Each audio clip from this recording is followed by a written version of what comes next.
Hey, what's up, guys? Chad Hermansen here with Mental Edge Training Coach. Today, I'll be chatting with Shane Monahan.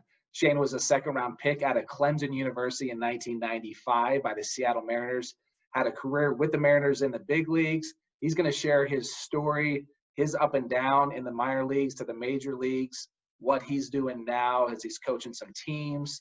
So we're going to hear from Shane Monahan today, so enjoy this conversation with him.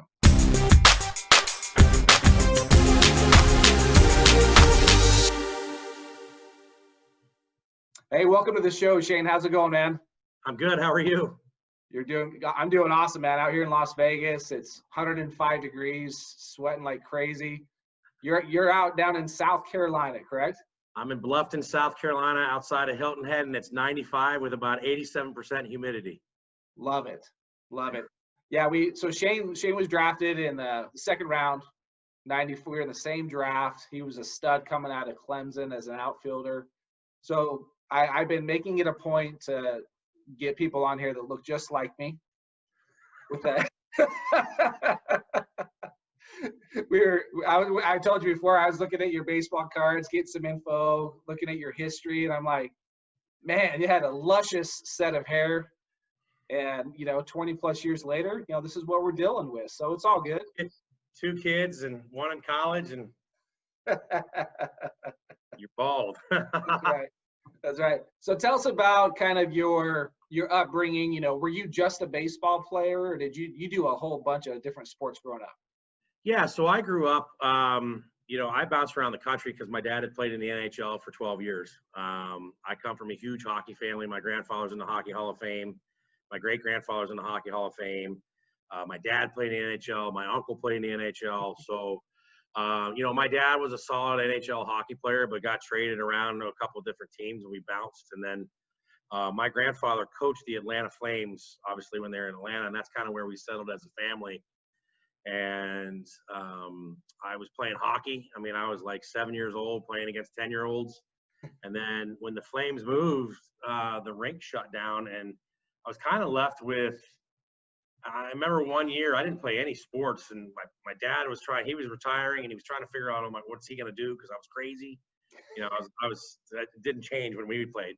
Right. But I got into football. I was into hockey, and then baseball just kind of happened by accident. I mean, I literally was sitting in the front yard with a kid. It was a buddy of mine in elementary school, and he was throwing me the ball, and I kept throwing it back to him, and his dad was a coach, and I kept throwing it back to him harder, and he's like, "Do you play baseball?" And I was like, "No, sir, I play hockey and football," because I love the physical part of that. And then he said, "Would you play?" And I was like, "Sure, just call my dad or mom and ask. I'll do whatever." I mean, and then that's how I started baseball. So, yeah, I played multiple sports up until I had an injury in football, which was about 13, 14. I broke my wrist, and I was like, man, I'm pretty good here.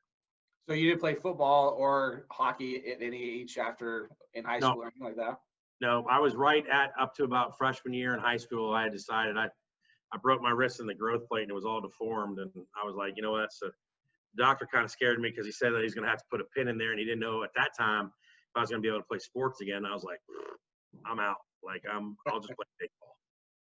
So you have quite a history of family members playing hockey.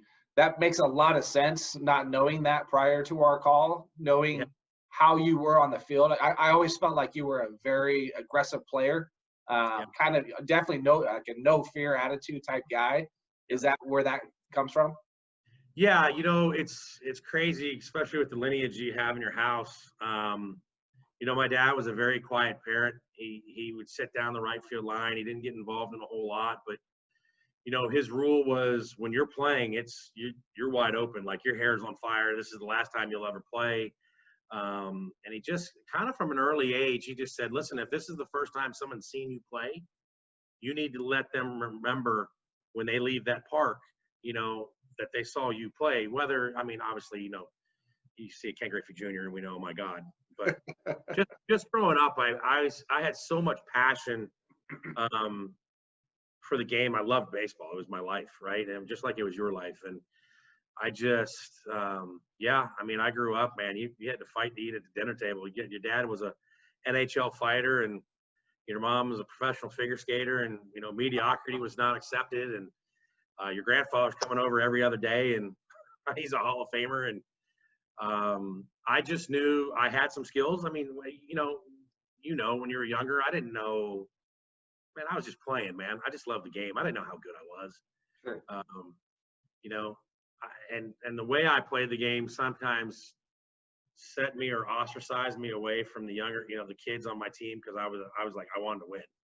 And that just kind of fueled me. That's awesome. So when you kind of started going through your high school, you're just playing baseball. At what point did scouts start to take a look at you in high school? Yeah, so it was funny going into my junior year. I hadn't really heard, my dad and I had a very candid conversation of like, look, I can't afford to send you to school.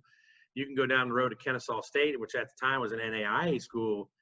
Or heck, we were even talking about I was going in the Army. Like I was going to join the Rangers, or I was going to do some, that was my mentality, because we just didn't have the funds for them to, I got a brother and a sister as well. And Dad was working for UPS, and I played through East Cobb. So I was with the East Cobb Astros. And one fall, we were in some small little tournament. It was the first time fall ball had really taken off in Georgia. And I had a huge weekend, and it just so happened to be that my teammate, Ryan Ritter, was like really good, and he played pro ball, and a lot of guys were there to see him. And next thing I know, like that Monday or Tuesday, I'm getting a ton of letters from colleges. So really that fall of going into my junior year, it like kind of happened for me. And again, playing at East Cobb with the Astros, you're on the team with like a lot of really good players. So schools were seen, so you kind of got seen. But going back to how I played, that kind of put me on the map. And then it just came down to, who was going to offer the most money, or where I could step in and compete for a job. And what was your size when you graduated high school? So I graduated, I was right at 6'1". I was probably $175, $177 when I left and went to Clemson my freshman year. And then when you graduated, you probably put on a good, strong 25 pounds. I was 6'1". When I got drafted, 95, I was 6'1", 215. Okay. So it was, I just remember, I'm like, look at this dude. This dude, he looks like a fullback. Yeah, it was, so I went from, there was a lot of talk in our weight room with our coaches. We want to put muscle on, but I didn't want to affect my speed. Yeah. I think my freshman year I ran a 6.60, and then my sophomore year I was about a 6.42, and then a pro day my junior year I ran a 6.31 and a 6.33. Yeah. And my big concern was yes, I want to be strong, but I don't want to pack it on and have it affect my jumps in the outfield or be able to cover ground. And so I left probably 210, 215 range. As we know, going through your minor league season, I mean, literally my first year, I went from the College World Series to Appleton, Wisconsin, home for 2 days to instructional league. By the time I got back, I was like 188. Yeah, just depleted, right? I mean, it just melted me. Like, college, I think the most you play in a regular season is maybe 50 games and then in playoffs. So I went from 75 games to like Appleton, which was another 30 games, to the instructional league, which, they crush you. I was done. Couldn't even eat when I was in Arizona. It was hot. Yeah. I mean, I was like, what did I do? Like, what is this? Pro ball's awesome.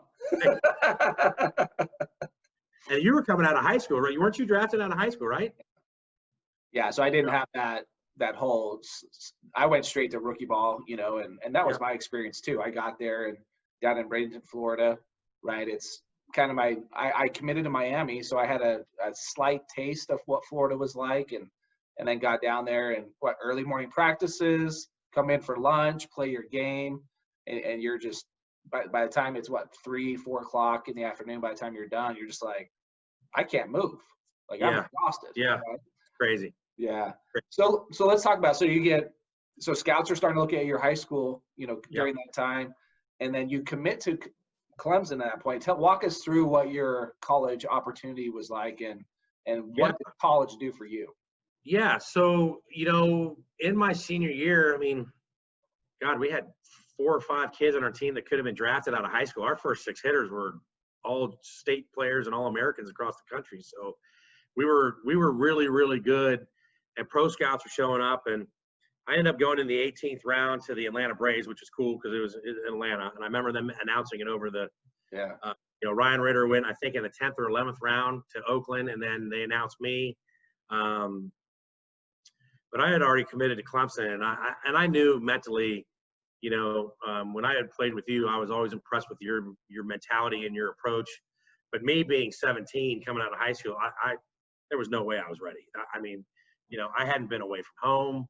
I just wasn't in that mental frame. I needed to go to Clemson. So, they had recruited me pretty heavy. Coach Leggett was amazing. I had walked on campus my freshman year, and I mean, like a wide-eyed freshman, I had no idea what was going on. Like, oh my God. Big campus, right? Yeah, campus at Clemson it's compact. It's really not big. Okay. Like all the surrounding areas are all the playing fields and stuff, and it looks enormous. But the campus itself is not that big, and you could get from east side to the west side probably about 8 minutes. But okay. You're meeting all these baseball players, and our recruiting class had 16 kids in it, and all of a sudden all the egos come out. Well, I'm the All-State Player of the Year from Pennsylvania, and I'm the All-State Player from Georgia, and I'm the All-State Player, State Player of the Year and you're just I just remember sitting we lived in a duplex, so it's a ranch-style house cut in the middle, 2 rooms on this side, 2 rooms on this side, 4 guys in each. And I remember just sitting back, and I was kind of sizing everybody up as I normally did, and I'm like, huh. And I remember my first thought was like, well, y'all boys didn't play in Georgia. Yeah. So let me tell you something that you're going to learn. Like, right. When we step, you're going to learn how we do it down here. And some of my closest friends were those guys. And through attrition, obviously, that class after the freshman year whittled down to probably 8 of us stayed. Yeah. A lot of them transferred out, and some were redshirted. But it was, you go into your first meeting, and Bill Wilhelm's your head coach, and he's a legend. And you're sitting around this big conference table, and I'm looking around. I'm like, who's a senior? Who's competition? Who do I got? All-American center fielder just left named Kevin Northrup. Well, that's wide open. I'm a center fielder. And he's handing out numbers, and I'm like, well, I'm getting number 11. Well, they had already promised that number to a kid they had recruited from Portland, and I'm like, whoa. When I heard 11, I was like, wait a minute. They gave me the All-American's number. Wow. And I'm sitting at the conference table, and all eyes. And I'm just like, oh, God. Like, what just happened?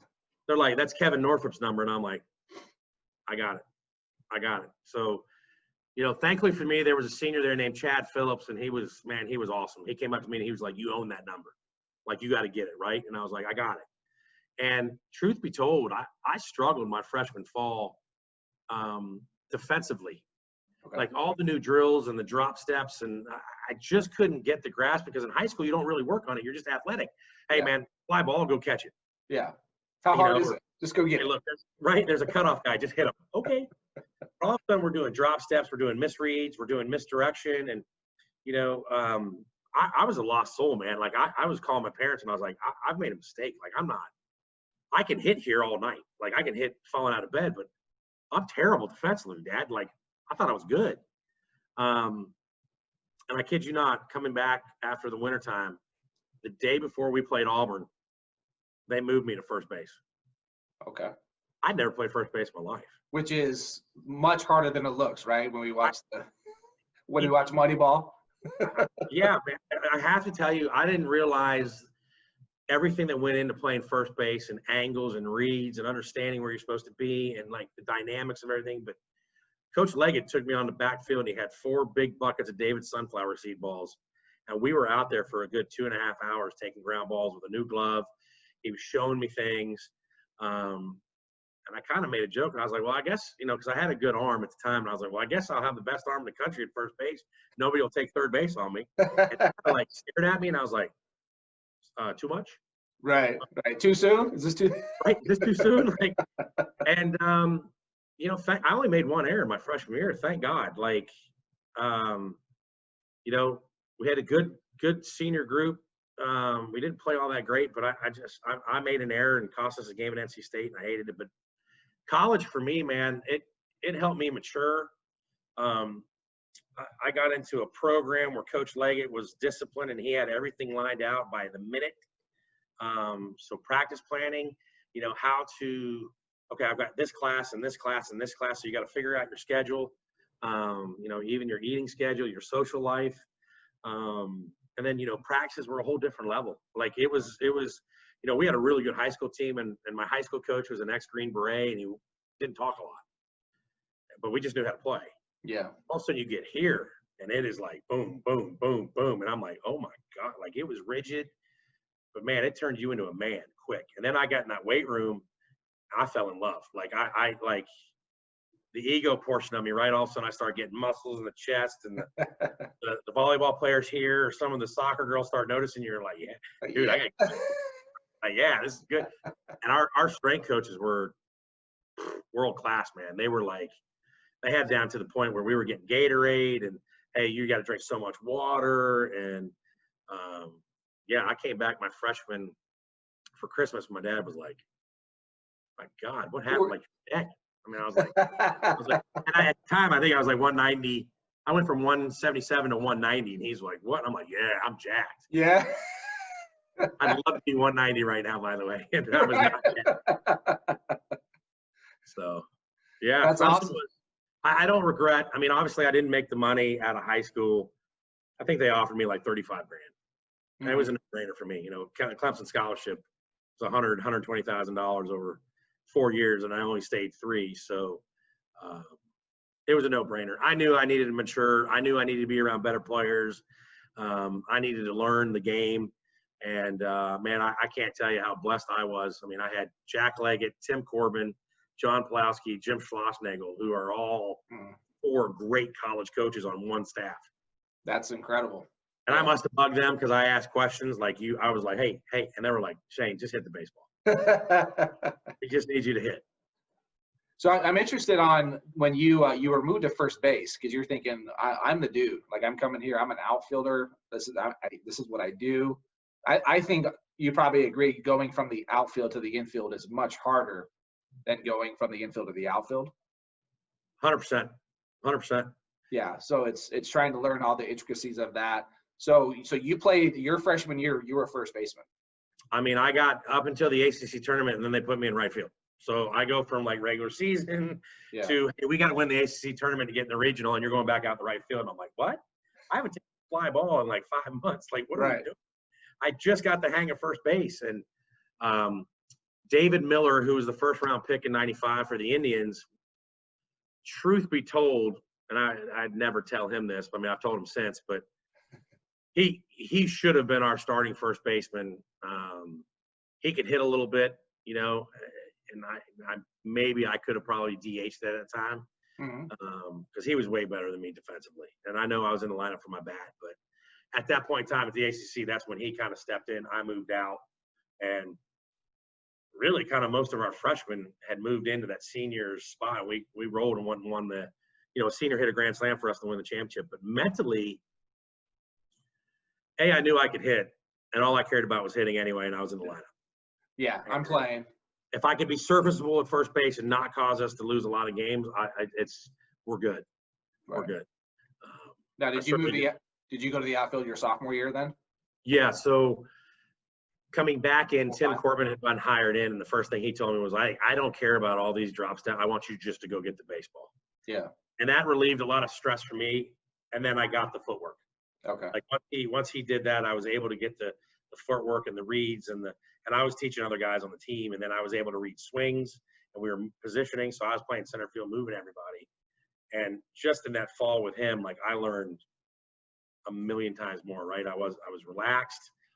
I'd put up some good numbers, so the pressure, to have another good year was there, but I was like, I've done it already. I could do it again.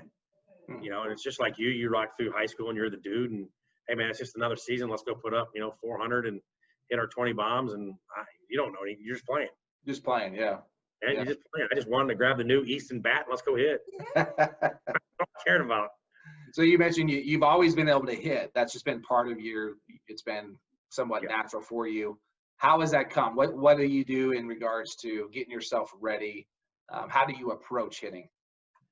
Yeah, so from basically high school on, like my dad had a series of, I did the wrist rolls, right? So I had the broomstick and the wrist roll to get the big forearms because it ties into hockey with the wrist shot.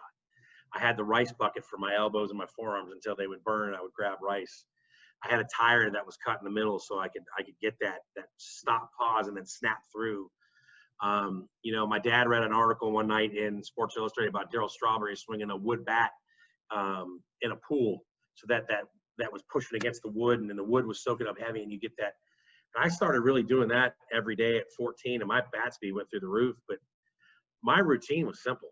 Like, I watch all these hitting gurus talking about all this weird stuff and all these arguments on Twitter, and I was even part of it. Dude, I'd set up a tee. I'd hit 30 balls to left, 30 balls to center, 30 balls to right. Done. Let's go to front side flips. Coach Kors would come down, front side flip me, throw light BP, and I was constantly working on staying inside, middle, and middle away, because I knew I could pull. I knew that was natural for me, so I would work on it every once in a while, but my focus was middle away, staying on. I always envisioned kind of a lefty slider, lefty curveball every time I took BP, and even if they're a righty, because that was the pitch that gave me trouble. So my routine was really basic. I mean, it was tee work, high tee work, front side flips, you know, and I was a big believer in, like, you know, I get kids to do lessons with me all the time. Well, I took 200 swings. I'm like, why? Yeah. Why don't we have 50 great hacks, quality, focused, take your time, see the pitch, vision the pitcher, and do 50 great hacks. It's just as good as doing 200 mediocre hacks. So well, I narrowed that down. Yeah, on that note, if you were to sit and watch a kid take 200 swings without, you know, to say you're observing outside the, you know, you're kind of a fly on the wall, if you will, and you watch those 200 swings, you're like, dude, you just hit 100 of them at the top of the cage, straight up in the air. Like, so you're ingraining all these bad mechanics. What I guess what we would consider bad mechanics now. Right. Now we are the dinosaurs of this game. Yeah, it's just interesting because it's, you know, people are trying to, and, you know, I talked to Jeff Fry, I've talked to different people, and I watch, I observe, and I try not to hate on anybody in regards to what they're teaching, but I do think there is somewhat some ways that you go, maybe some absolutes in a way, but also, yeah, there are some guys that can hit a certain way. Sure. But this game's been going on a long time, you know, and you tell us what was your approach in regards to, you know, if we talked about bat path, what would that be for you? My bat path is I wanted as quick as I could to get to the baseball and then stay through the baseball as long as I could. Okay. So, you know, the discussion is now, well, we got to get it back here on plane. And, you know, I have a dad on my 14-year-old team that I coach. He's my assistant. He's one of those guys like, no, I want to get the bat entered in the zone back here. And I'm like, you're done. You're done. Because if my bat gets back here and then it's sweepy, I want my hands coming forward with that bat. And the bat's going to get in the zone naturally. And then you get your extension through the baseball, like Jeff Fry's been preaching this whole time on the Shigon movement, right? I mean, he's right. You know, I'm not going to say names, but the one guy that's teaching it, you know, Aaron Judge, my God, the guy's 6'7". He's already got leverage built in his swing. That works for him. Right. But for your average kid, you know, or, hey, you can hit like Barry Bonds. Bro, could you and I hit like Barry Bonds? No. Well, and that's the thing right there, too, is if you probably have seen the interview with A-Rod and Barry Bonds. Barry Bonds talked about just what you said. I want, you know, if he's left-handed, I want my front arm going right down to the ball. Yes. Take my hand to the ball. If my hand is going first, the bat's going to follow. So it's giving that illusion of the bat is somewhat laying back. Right. Because my hand's going forward. Think about Rafael Palmeiro, right? We were always amazed as players. I was always amazed. I always looked at lefties. I could care less about right-handed hitters. I was a lefty. Yeah. So I was constantly studying video with our video guys. Like, let me see Palmeiro swing. Because from the outfield, it looked like it was slow and it was long. Now, he was in the zone, but it was, I mean, he had that little toe tap, but his hands were whoop. Oh, and then it was effortless too. Yeah, he could keep it through the zone. And I'm like, how do you, but he wasn't long. His hands were so short to the baseball. Yeah. I mean, I don't know, you know, that's just a natural thing that comes along, but I'm dumbfounded kind of where we're at now. I've got a team down here. They've sent all their kids to me. I have fixed all of these PVC swings, and they are crushing the baseball now. And it's so rewarding to see, like, They've bought in. They understand it. We're just teaching. I mean, look, my lessons are easy, man. It's T-work, front side flips. You get 180 swings. I want you to get exhausted because I want you to learn how to fight through when I'm tired. Yeah. And I'm in the third game of the day, and I'm exhausted. How do I not give this AB away? And that's what we talk about, a lot of the mental approach. Yeah. You can have great swing and terrible approach, and you're going to be a terrible hitter. Swing does not dictate how you hit. You've got to have some type of mental approach to the game, to hitting. So let's talk about that. So you've now started your own club teams. You're an organization. You're doing lessons with kids. So you've had players. What age group are you doing? So we've got teams right now, 10, 13, and 14. And then like next year we'll be 10 through 15. Okay. So you're seeing players come to you with these swings that they're being taught to get that barrel back behind them and essentially up through the ball, right? Which that probably happens, right? If it's out front, but that the part of getting it behind you, you're seeing that now with those kids that are coming to you. Yeah, absolutely. And are the dads all buying into that as well? Like, what's going on there? No, it's kind of funny because like in the fall they adopt this new hitting philosophy, and Johnny goes out and he goes 0 for fall, and his dad's like beside himself. And then they bring him to us, and they're like, "We don't understand." And I'm sitting there and I'm laughing. I'm like, "Where did you get this from?" "Oh, we were on a YouTube video." And I'm like, "Dude, you can't teach hitting off a video. You look at video to break down certain aspects of a swing or certain things, but I can't teach your kid to hit like Mike Trout. Right. I can teach your kid to hit like him." So we've got to look at, number one, how athletic is the kid? How strong is the kid? Like, what does the swing look like? So I always use 10 to 15 swings off a tee, and I kind of analyze it. Yeah. I'm like, okay.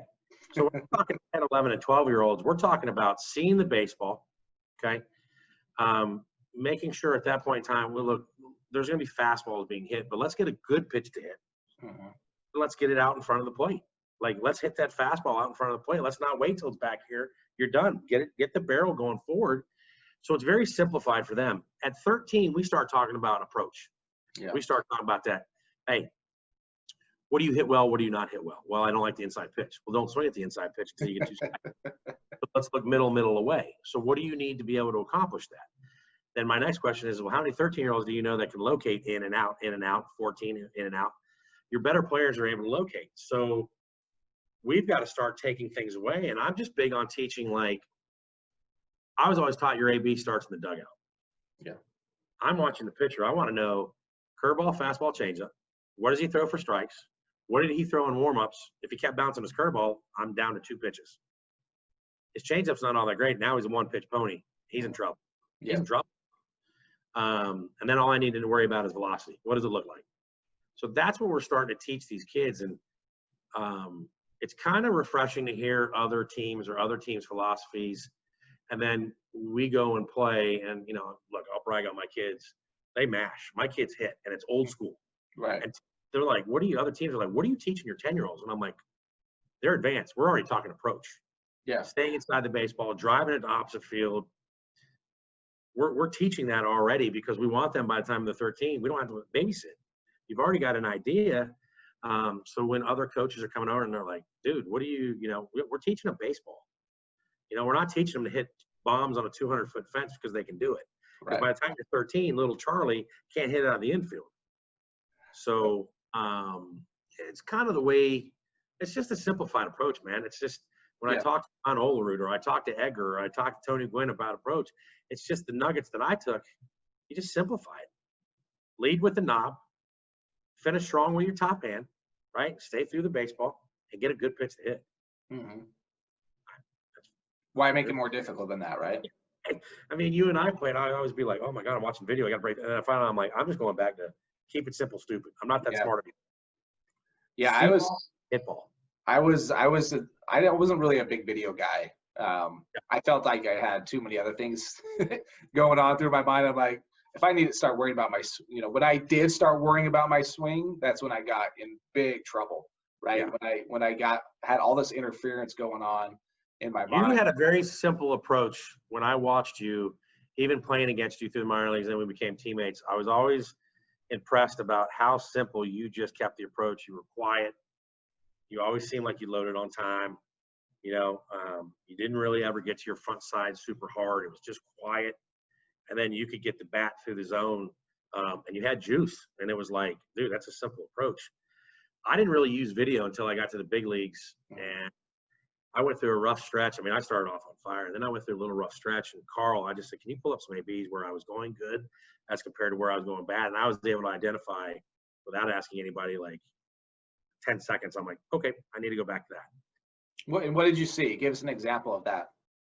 My hands started coming away from my body first. When I was good was when I'd be here, I would load, and I was in the zone. Mm-hmm. But times I'd get sweepy, and my hands would walk away from my body. I'd get out here, and man, I mean, the John Burketts of the world, the smart cutter guys, they were getting lunch. I was coming back to the dugout going, this guy's throwing 85 miles an hour. He's 42 years old. And, the guys on the bench were laughing at me. They're like, bro, he does this to everybody. And I'm like, awful. I mean, I suck. Yeah. Those are the guys you walk away, you're like, how am I not hitting this? Davey Moyer, carves people. It was the best thing playing the outfield with him. I was like, watch this. Watch how many helmets get thrown or bats get broken in the dugout. Whoop, whoop. Yeah. Oh, it was awesome. Awesome. That's awesome. So now if we move on to your draft, you get drafted by the Mariners, right? When you draft, you go in the second round. You get into pro ball right away. You realize, man, I'm exhausted. I'm going through these things. You get through the minor leagues fairly quickly. Tell us about your minor league experience. Yeah, so played for a great manager for about 3 weeks in the Midwest League, Mike Goff.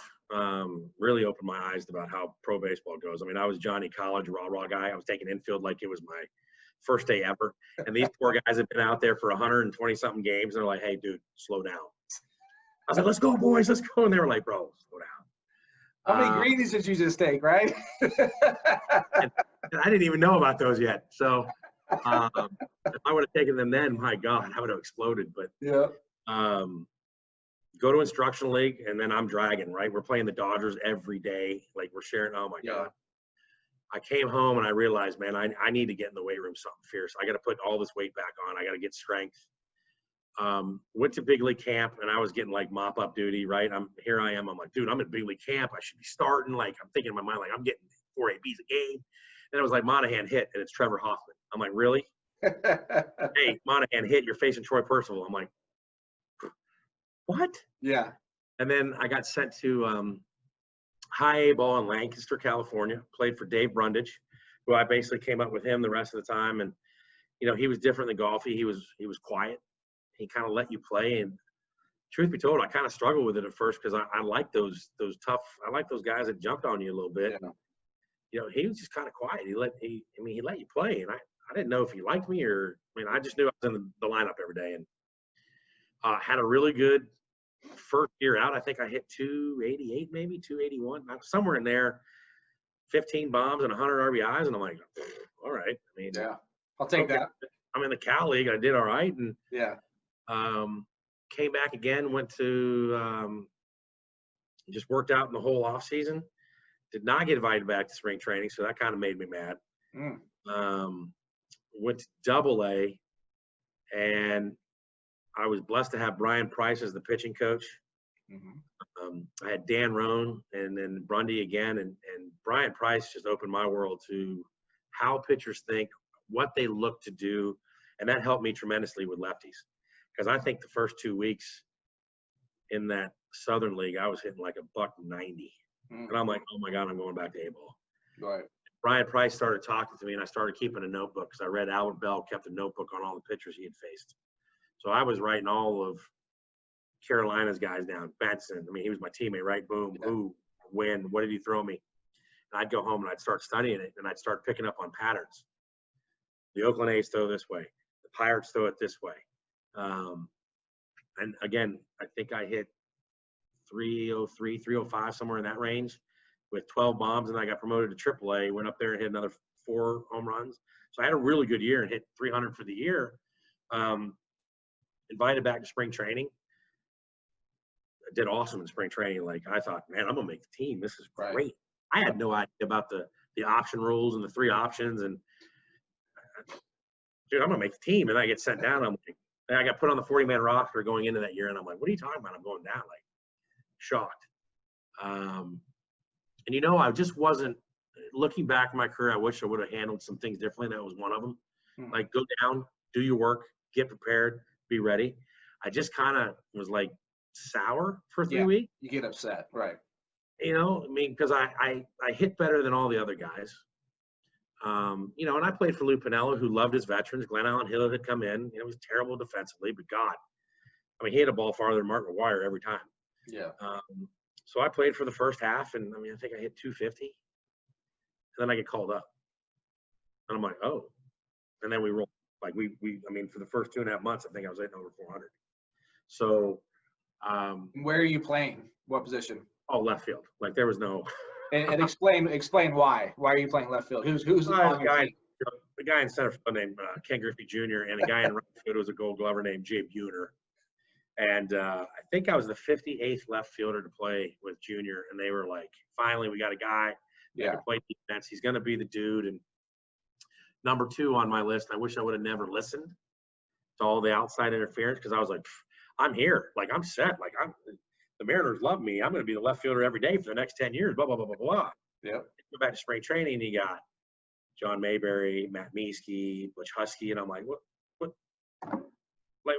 Like, you're not allowed to bring in any other outfielders, right? Yeah, like, I just hit 250 as a rookie, man. Like, I just hung like, you know, and I was hitting like 320 going in the final month of the season. Like, really? So again, that mental, I just would have just been a little more patient, you know, let things kind of play themselves out and just go about it. But yeah, I mean, you with the minor leagues are a grind, man.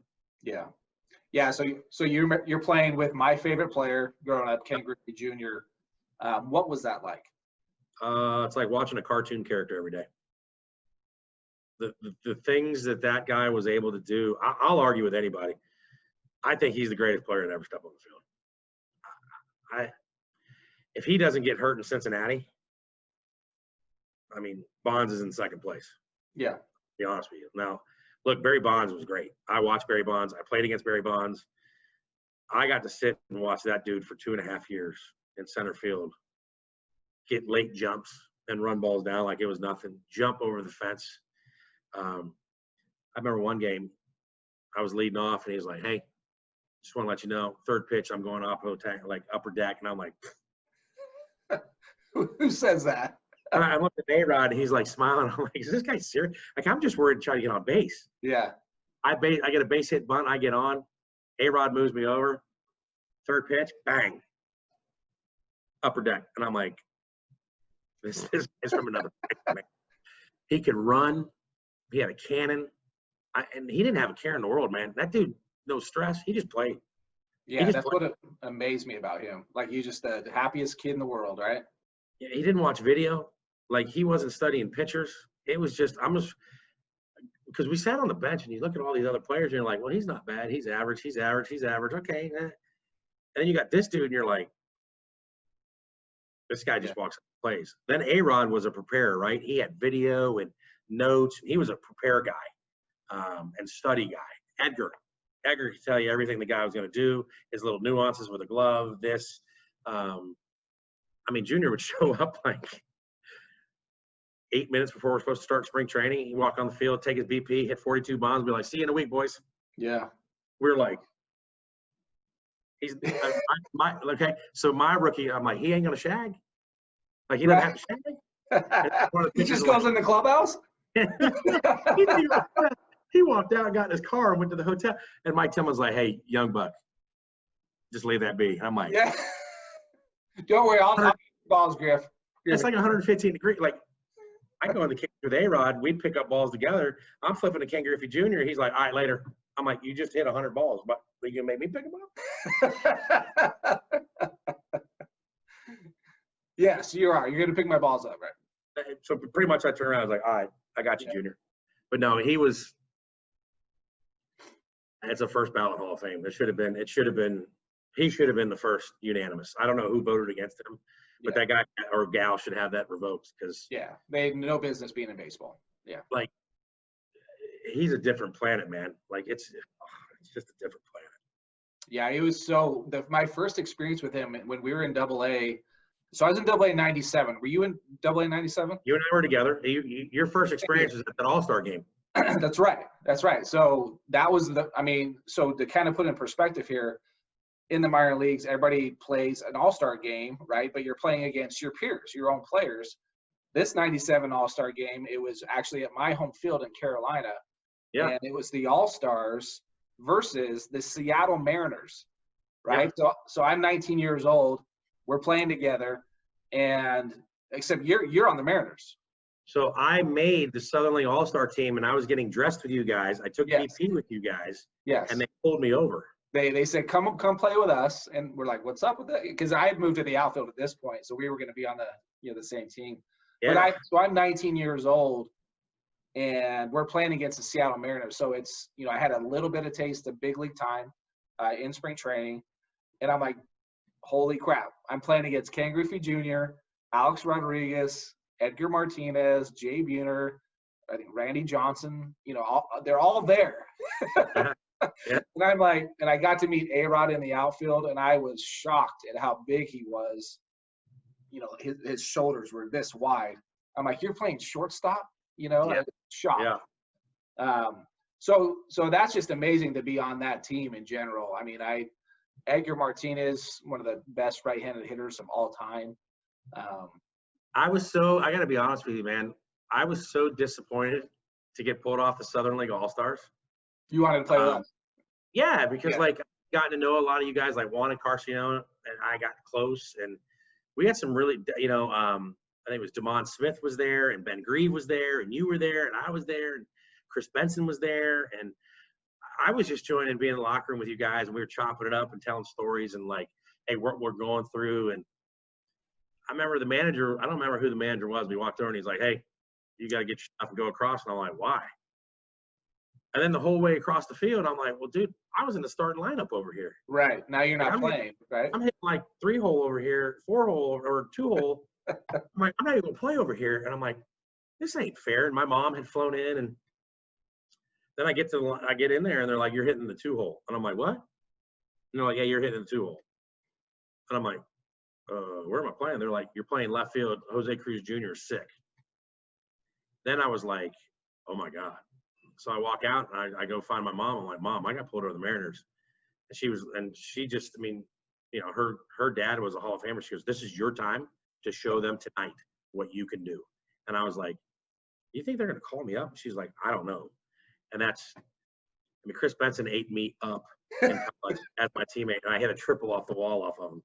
So Chris Benson, Chris Benson was the first overall pick. Yeah. 96. 96, yeah. 96. So came to us. Came was the Pirates' first-round pick. Yeah. Shane and Chris Benson played together. So you're buddies. Chris and I have known each other since we're 10. Yeah. So I faced him. He has got me out year after year. I got a couple of hits in the inter squad. So he's starting the game, and I'm like, really? Really? And Justin Tolles was the catcher. Yep. And Tolles goes, well, isn't this interesting? You guys know each other. And I'm like, I know he's going to throw me. And first pitch, he threw a changeup, and I smiled at him. I'm like, yeah. Okay. And he threw that. My good buddy threw me a good old fastball low in, and I hit it. And I remember getting to third base, and he looked at me. And he just went. And I was like, thanks, man. And I think I got another hit later on that game, and the Mariner guys were like, dude, keep playing. And I'm kind of sitting there like, yeah. Am I going up? Am I staying? Yeah, because you don't know at that time, right? You're just like, do the manager, like if you were like, the managers just want to watch me now play, and like, we want to watch Monahan get some at-bats, you're like, dude, maybe this is it. This is the game. That's what I was thinking. I was like, I got to show out. And then after the game, we had that barbecue. So I got to reconnect. That was probably one of my most favorite experiences, was like being in that clubhouse with all of you guys and getting to know all you guys. Because, when we play, obviously I was competitive and I was out there to win. I wasn't going to be your friend. But kind of in a different setting, it was like, man, these guys are, you may think this guy's a jerk, but you get to talk to him, you're like, this dude's a really good dude. Yeah. So, that's kind of where you and I met. And then, like, Ben Grieve, who never talked to anybody, he and I kind of yanking. We were polar opposites, but we got to talk. And I was like, man, I really enjoy this kid. He knows how to hit. Like, he knows hitting. That was fun. That was fun. Yeah, that's what was so cool about Arizona Fall League. going there and you're playing Totally. with top prospects and Yep. kind of getting to know each other. And What year did you play? What year were you? Let's see, I went there 3 times. So I went there in, I think, 97, 98, and then skipped a year, and it was like 2000 or something like that. It was 98 we played, because I had played in the big leagues and they sent me. Who were you with? Scorpions, the Scottsdale team? No, I was Solar Sox. let's see. First year was the Mesa team, So and then the next 2 was the Maryville team. That's where it was, the Maryville team, because you put up some numbers. I was with the Javelinas, the Peoria. We were loaded. Yeah. Troy Gloss, Eric Chavez, JD Drew. I was like, oh, okay. Some dudes there, yeah.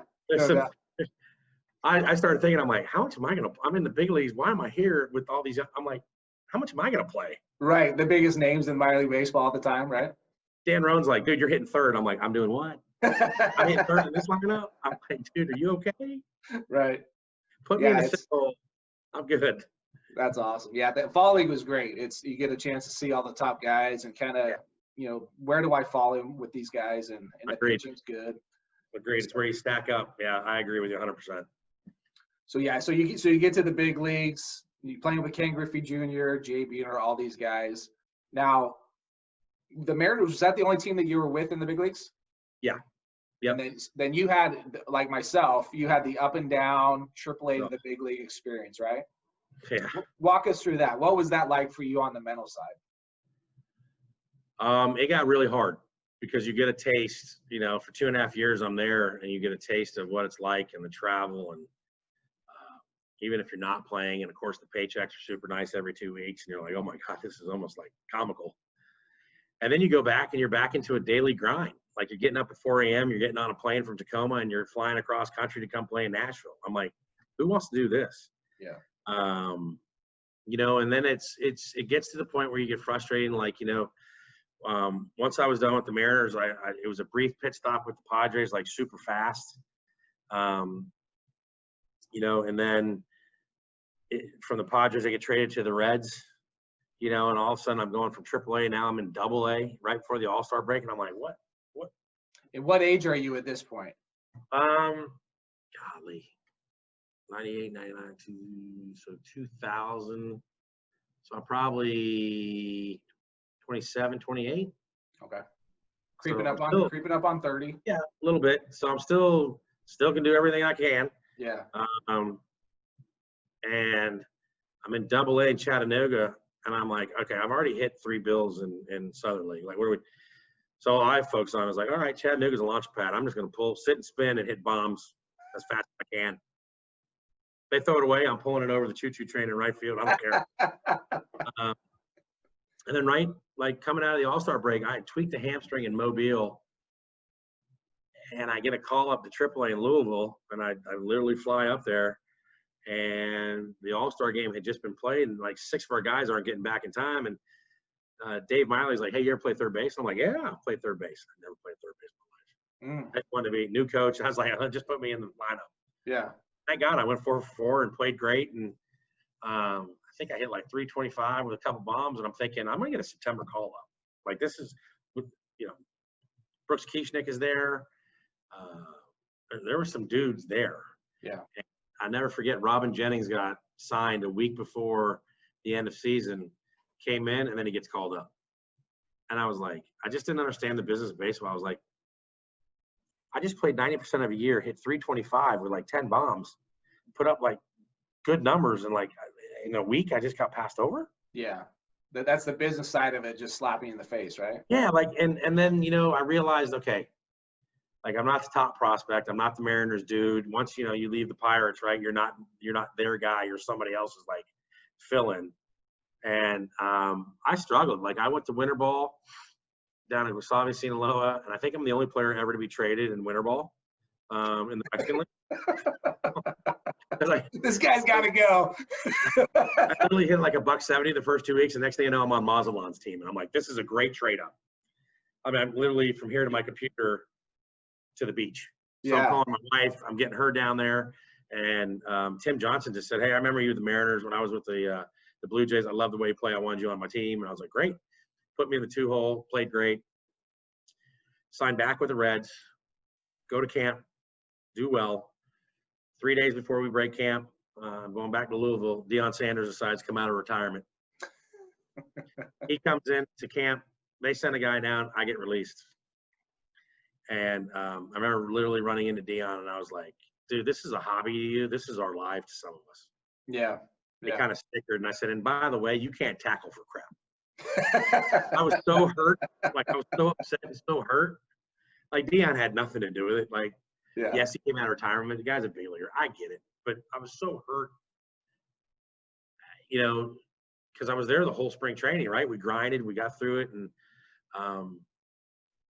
I went home to Arizona, and I had no idea what I was going to do. I ended up signing with the Solano Steelheads because Paul Menhart, my buddy, was there, and Jason Brosnan was some of the guys from the Mariners. I was like, man, I'm going to go play. Yeah. And, you know, I'm cleaning out double-wide bathrooms so that I have to pay rent. You know, I'm taking care of the locker room, and I'm like, how does this happen 2.5 years removed from the big leagues, or 2 years? Like, how am I cleaning a double-wide toilets just to be able to play? Like, where am I? And that's really, that's where the mental side of it took its toll. Yeah. And then Pittsburgh called. So I was like, yeah, I'm and they sent me to Altoona, played for Dale Swain. Yeah. Another guy that was super quiet, and he basically was like, look, I know you're a veteran. I just need you to kind of babysit JR House. And now I'm like, oh, now I'm Bull Durham. Yeah. Okay. So, like, I'm done. Like, this is it. I'm not doing that. Yeah. And I'm like, all right. So hit 295 there for a month. And then I got called up to you guys in Nashville. And it's like a month left. Marty Brown never played me. Oh, wow. You were there. You were mashing. I think Ryan Radmanovich had ended up signing. And I was like, really? That's and right. Radman and I, like, crossed over everywhere. I'm like, really, Ryan? Really? Yeah. And I just remember coming into, like, the final game of Pittsburgh. I was like, I'm not playing. I went and had like 3 strawberry daiquiris at TGI Fridays pregame. I'm like, dude, I'm not going to play. I mean, you're in the outfield. 2 other young dudes are in the outfield. I'm like, but I enjoyed that team. There was a bunch of good dudes on that team that were good guys, you know. And it's kind of funny. You introduced me to the Book of Mormon on a road trip, and I can't remember your roommate, bigger guy, redhead. He was another Mormon. Seacrest. Reed. Was it Reed? Yeah, Reed. And I remember sitting in your room because I was raised Baptist, and we got into that discussion. And I was like, wow, I had no idea. It was eye-opening. But after that season, I retired. Yeah. I was done. Like, I was bitter. I didn't want to play anymore. I got home. I had no idea what I was doing. I basically took a golf course job, picking up balls and a bag boy. Like starting over, right? Get me away from the game, right? I don't want anything to do with it. Yeah, and then guy comes off the golf course like, hey, man, you ever been in sales? And I'm like, nope. He's like, dude, you're in shape. And I was like, yep. And I ended up selling fitness equipment for 6 months and was killing it. And then Kansas City called me like 3 days before spring training. They said, we got a chance for you to make AAA. Worst case, you'll start in the outfield every game in AA, and we're going to pay like 10 grand. I'm like, sign. Yeah. And then I get home, and I'm like, grab the bucket of balls, grab the net, grab my bats. And she's my ex now, but my wife's like, what? I'm like, I just signed with Kansas City. She's like, have you even run? And I was like, nah, I'm in shape. We're good. I'm out back hitting balls. Like, come on, feed me. I had a great spring training. I did nothing. I had a great spring training. And then Bucky Dent was the manager. Kevin Long was the hitting coach at AAA. And they just said, hey, man, you're going to go to AA. And I played for a guy named Keith Bodie, who was like, he was my guy. Like, he was tense. And I knew this is the last journey. I met guys like Chan Perry down there. They were great guys. So you're in the mindset right now of this could, like, I was already in the mindset I'm done, but now I got another chance, but I'm just going to go play and have fun. I'm just going to go back to when I was 12 years old. I'm going to show up in the field. And I think I hit 310 with like 12 bombs and like 80 RBIs. And then I tore my knee like 3 weeks left in the season. So I started rehabbing, and then it kind of crept in. I'm like, well, I'm not going to rush to come back and play AA playoffs. When I just put up huge numbers, I was a Texas League All-Star. I could sign. So that's what I did. And then I went home. My son was born. So I was like, okay, we're good. Yeah. And I was in instruction league. My little brother had been drafted by the Cubs. He's in instruction league with the Cubbies in Mesa. And my dad and I are at the local Hooters having some beers. And I think his name was Mark Newman from the Yankees. Said, hey, you had a hell of a year. We're going to sign you on first day of free agency. And I had a couple cold pops. And I was like, whatever. You're the Yankees. Why would you want me? And he was like, no. My dad's like, we'll be glad to take that phone call. Shut right. and then it was just it literally fell apart from there. Like I got a sty in this eye, and it was probably the worst experience I ever had. I love the Yankees, but I was done. I got released. Yeah. Played 2 weeks under Mitch Williams up in the independent league, and I hung him out. I drove home. It's interesting how we all have that if we weren't like this stud big leaguer 5-10 years in the big leagues, how we go through that route of just trying to get that free agent signing every year. Like we get to that point, right? And then it doesn't work out, or it does, and then there's just no spot or no room because you're a little bit older now. And then you go in that well, I think I got one more in me. I'm gonna go play independent ball, right? And I played independent ball 1 year, and I had a blast. It was so fun. But you're like, it's such a long track in ways to get back, to even go to AAA. Yeah, very much so. I got to the point where it wasn't even free agency. It was just getting insurance. Yeah. I mean, I was like, how much are you offering? They're like $9,000. I'm like, done. When does insurance start? Because I had the kids. Right. Jeff Ball was my roommate in the last independent league stop, and I had known him for my whole minor league career, and we had fun. And my little girl got on the phone. She's like, Daddy, I want you to come home. And I was like, that's all I need to hear. I'm done.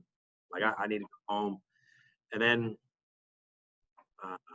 like, what am I going to do? So, family connection to Home Depot. Oh, crap. Where are you? You're good. Okay. Just what does it look like after baseball, right? Like starting your life, like what am I going to do? And man, I struggled. Like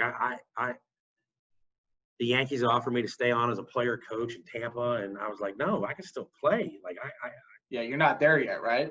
And then, you go into, listen, I've got babies at home. I don't want to get back on a bus as a manager and miss them growing up for the trek to the big leagues. I've already done that as a player. It's twice as hard as a manager.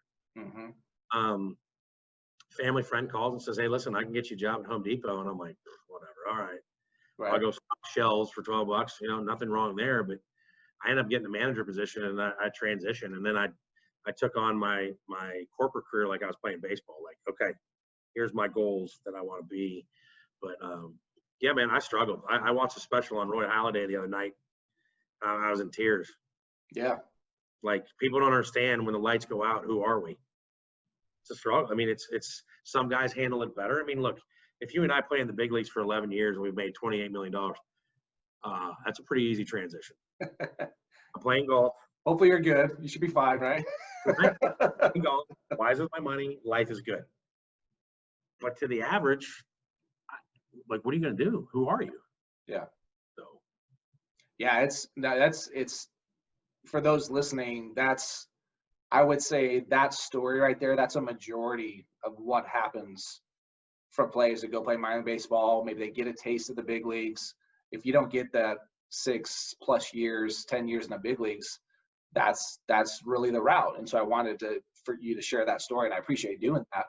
No, I mean, look, I mean, watching someone as great as Roy Halladay battle with that, even when he was done and he's a Hall of Famer, hit home for me, because I was like, God, because at the time, I'd always prided myself on being one of the mentally toughest guys or mentally tough players around.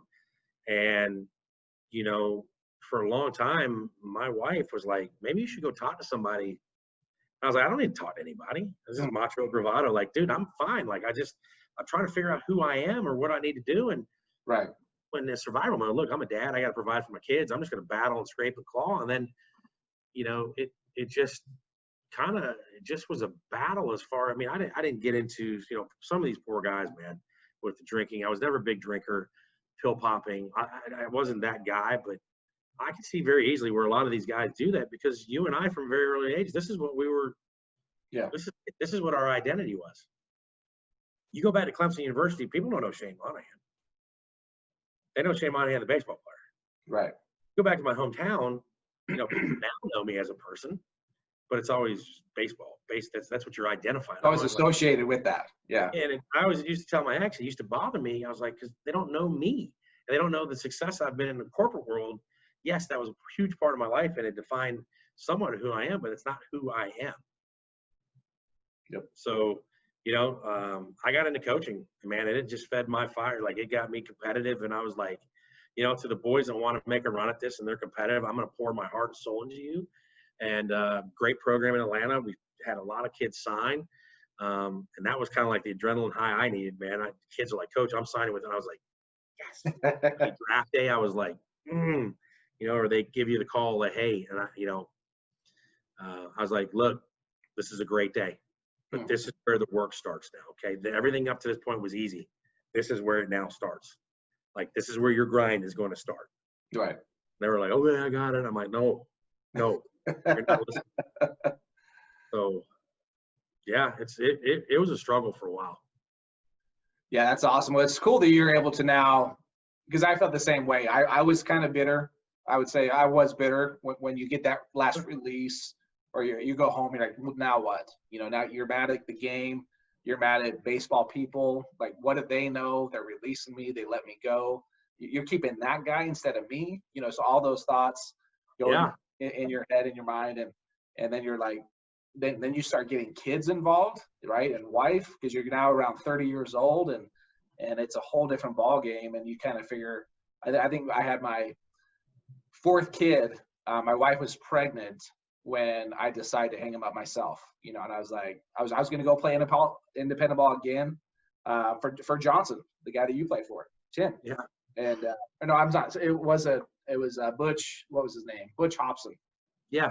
Yeah. I had signed to go play with him, and he's like, hey, we report in like 3 weeks, and the spring training was already done. I got released by the Angels, and I was like, okay, I'll go sign with them and come home. And about a week into my workouts, continuing to work out, and I had a shoulder issue going on. I'm like, what am I doing? Right? What am I doing? And it just kind of hit me all of a sudden. I'm like, that's it. Like, I'm done. So it was hard. It was one of the hardest things to get over. And you're like, now what am I going to do? I came out of high school. I don't have a college degree. Yep.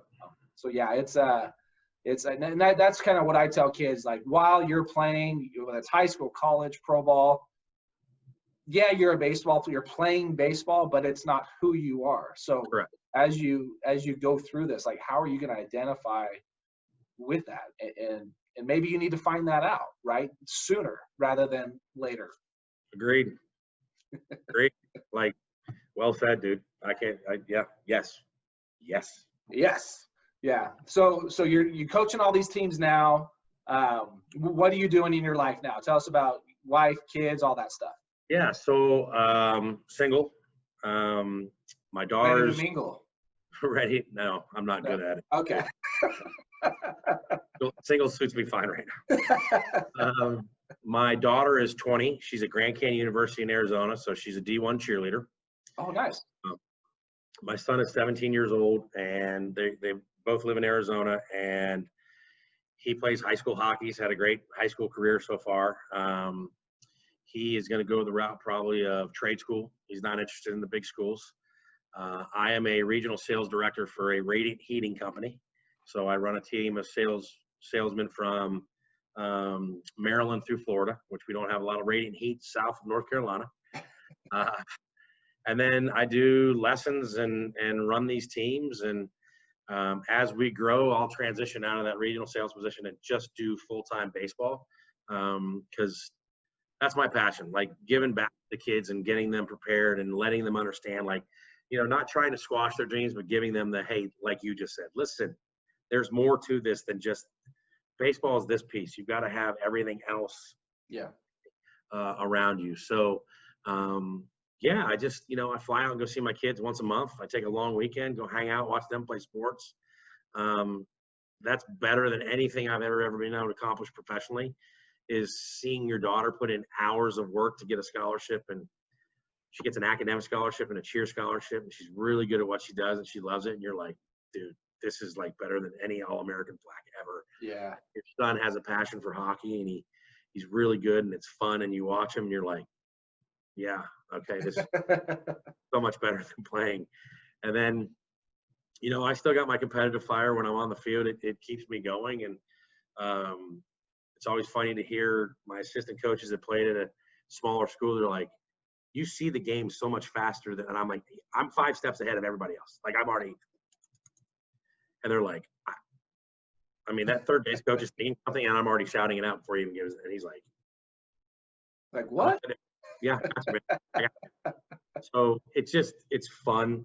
You know, I'm not a coddler when I coach. I push them hard. Like I tell them, hey, look, you think you can get here, but I can see you can get here. I'm pushing you to here. Right. Don't quit here. So yeah, it stokes the fire, man. Yeah, absolutely. It's fun. It's fun. My son's going into his senior year, and I help out with his CBA team that travels a little bit, just basically to Phoenix.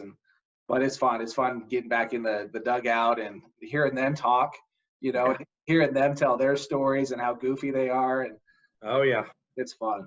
Different generation. For sure. Yeah, they're dabbing. They're talking about what TikToks they're going to do later on. Things got to be spun around, man. Yeah, it's crazy. Like, what's going on? Yeah. Well, Shane, this has been awesome, man. This has been very informative, and yeah, you had a great career, a lot to be proud of there. You know, it sounds like you've been great with your family, and yeah, man, this is great. Hopefully, we can come out to Vegas. Let me know, and we'll get together. And likewise, Chad. I have to tell you, I thought coming up and playing against you and playing with you, you were always, I think the people need to know you were first class. You always played the right way. You handled everything the right way. I don't know if people know how good you were. But I will end with this funny story. In 1995, I think you were the 10th pick, right? That's correct, yeah. I had a pre-cut deal signed already with the Pirates to be the 10th pick. No way. I had already agreed to $1 million with the regional scout. Really? The regional cross-checker or whatever at the ACC tournament. So I'm like, dude, I'm a Pirate. Yeah. And then they called your name, and I'm like, who's that guy? And here we are. We look like brothers. That's so funny. Like, that's the stories I'm talking about right there. Dude, I literally, the day of the draft, I'm like, wait a minute, Chad Hermansen. Wait, they already said, I already had a notoriety. Welcome to baseball. I should have known right there. Welcome to baseball. Right? Like how it can just change like that, right? Heartbeat, dude. In a heartbeat. Oh my gosh. That's hilarious. I love that you're doing this. I think it's great. I'm totally honored that you thought of me to put on here. Absolutely. Because I'm totally different away from the field than I am on the field. So now you got to kind of see but I think people need to know how well you did it and just the person that you are. So it's been awesome. Wow, man. I appreciate that. That's very kind of you. That's cool. Absolutely. Well, let's definitely keep in touch. I scout Grand Canyon, so I'm there all the time. Do you ever come out to those games? I do. I will hit you up. Absolutely, for sure. Okay, awesome, man. Well, thanks for coming on board. We'll chat soon. Yeah, bro. Okay, take care. Okay. Hey guys, hope you enjoyed that conversation with Shane. Shane is an awesome dude, former teammate. We were drafted the same year, had some experiences together throughout the minor leagues. Man, that story, I did not know that he was going to also be picked 10th overall by the Pittsburgh Pirates, had a pre-deal going on. That's the kind of stories that I'm looking for on this channel. That was an amazing conversation. Thanks, Shane, for coming on board. And again, remember, I have an online membership course where you can go to mentaledge.training.